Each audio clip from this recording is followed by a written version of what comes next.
Well, as we look at ways to study the Bible and really better understand it and get the most out of it that we can, I get a question every once in a while that says this: why should I read and study the Bible? What good can it do for me? Can't you just teach it to me? And certainly, guys like me can do that. But if God is who he claims to be in the pages of Scripture, it means that he is the source of all, right? It would mean he's the creator, he's the designer of everything.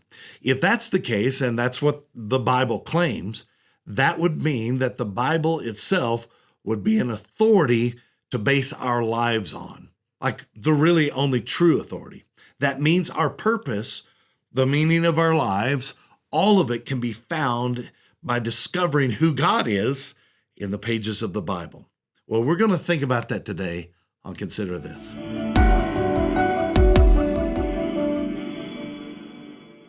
Well, I want to give you a word that we don't use very often anymore, but it's a good word, but a very old word. It's the word canonical. It's an adjective that the dictionary gives two key definitions for. Now, the first definition, it will make sense, but it needs the second definition. The first definition for canonical means according to an ordered canon of law.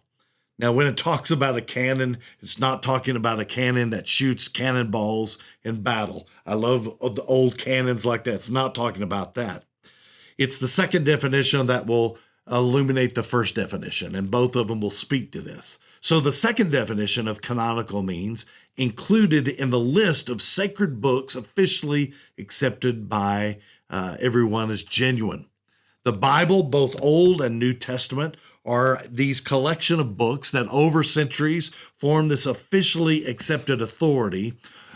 So when we talk about the Bible being canonical, what we're saying is the 66 different books collected together form this basis of an authority. Now, I want us to think about that word authority. Everyone lives their lives based on some authority they deem as true. Now, we call that thing that we base our lives on authority. We could also say canonical, because everyone does this, even if they say they have no authority that they respect. In reality, the authority they respect, the authority that they base their lives and their decisions on, may not be an established authority like the Bible, but it is a set of beliefs nonetheless. That's just the simple way everyone works. So as we talk about the Bible being canonical, what we're really saying is it serves as our ultimate authority for us to base our lives on. Now think about this.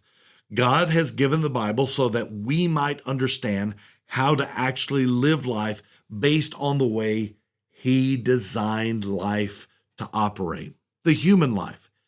Now the Bible is is his teaching on who he is, right? Who we are, our history, even our future. It gives us this knowledge and wisdom on how to live and, well, let's be honest, how not to live. The Bible tells us there are rewards for obedience to God, and he tells us what it is that's good versus evil, right versus wrong. And he tells us, the Bible tells us that God punishes disobedience against his authority. Now, if you're not a Christian, or you're a Christian, you've never thought about this, you might be thinking, well, who gives him the right to do that? And the answer is no one. The answer is who he claims to be. If he is the creator of all, if he's the source, everything in life comes from him. He's the ultimate authority. Here's my hope in telling you this. If God is this all-powerful God, and the Bible is his word revealed to us, it is a plan for our lives. It is our authority that we base our decisions on. Its design is not to hurt us, but to actually help us. Like a loving parent that teaches their child how to live, what to do. Like, that will hurt you. That'll be good. That'll be bad. Don't do that.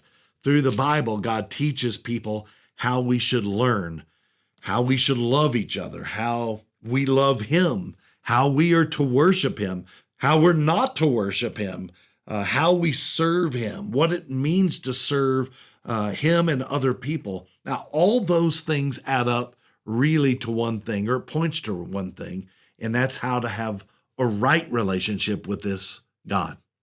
Now, that's the point of the Bible, right? We find this very interesting, that every generation must rediscover the Bible for themselves as a kind of textbook. The older generation can point to the Bible and say, believe this, but we've got to find it and study it ourselves. And then studying it, we learn to live a life based on the way God designed it to be. That teaching, when we make it our authority, our source, it points us to a relationship with him through his son, Jesus.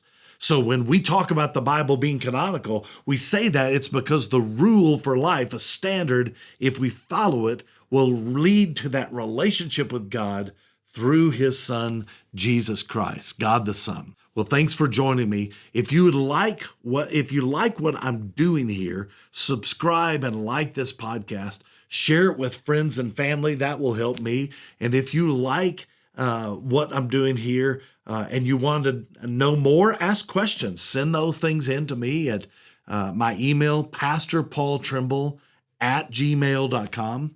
Now, to catch my current sermon series or even older series, search for Bent Tree Church or YouTube or wherever you get podcasts. Or you can visit us at benttreechurch.com. Even better yet, if you live in the northern Colorado area and you come to visit Bent Tree, come in person at either our 9 a.m. or 11 a.m. service. I would love to meet you, shake your hand after one of our services. Well, blessings. I hope you'll join me next time on Consider This with Pastor Paul Trimble.